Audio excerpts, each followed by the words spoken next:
to. Karon mag-start ta og hugas sa bottle sa biberon. So hugasan ini mo siya sa sulod, tarungonin mo siya hugas kay naay mamilit nga gatas paani. Unya, ang kani siya sa nipple, paonin nimo siya, ang nipple paonin nimo.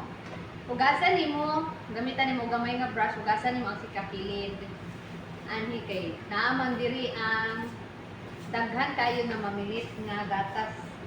Nya ang diri sa hugasan sa dimo ang diri sa sud ug gawas sa nipple. Nya kung maghugas, waswasan na siya, ibutang mo siya sa kanang sterilizer.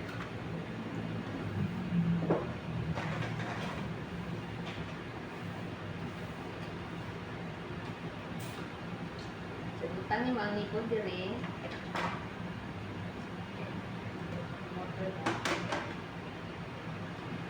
The feeding bottle, ibutang mo diri sa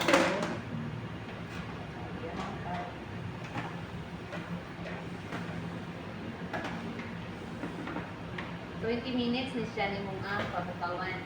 Mahuman ang 15 minutes nga pagpabukaw, paonin mo na ang nipple. Ibutan nimo siya. Then another 5 minutes, sa mahuman ang 5 minutes, paonin mo ang biberon.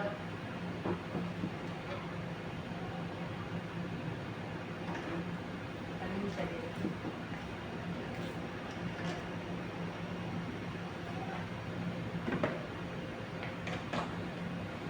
So karon, kasi nahinglo na ni siya, okay na, magtunaw ta gatas. Ang pagtunaw sa gatas ay magdepende na siya sa kanang edad sa bata. Anya magdepende sa you need also to check the level o pila ka scoop ang imuhang tunawon. For example, ang edad sa bata is 2 weeks, magamit ang 2 scoop only.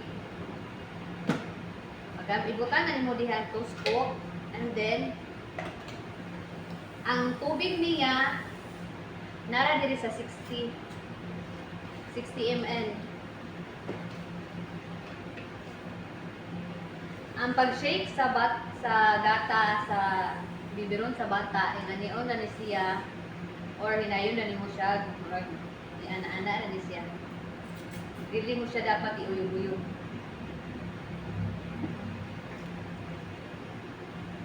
Karon no painom tao ka ng gatas sa bata,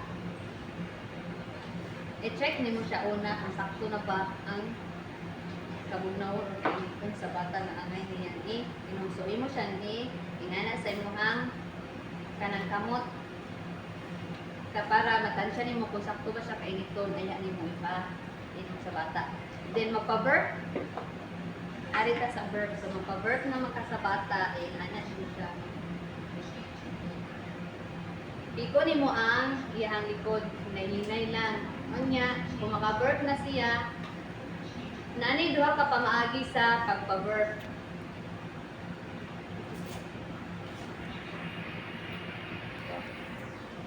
Sa ikaduhang pa-burp sa bata, pwede na nimo siya ni siyang i-palingkod, na hinayon na nimo siya gana.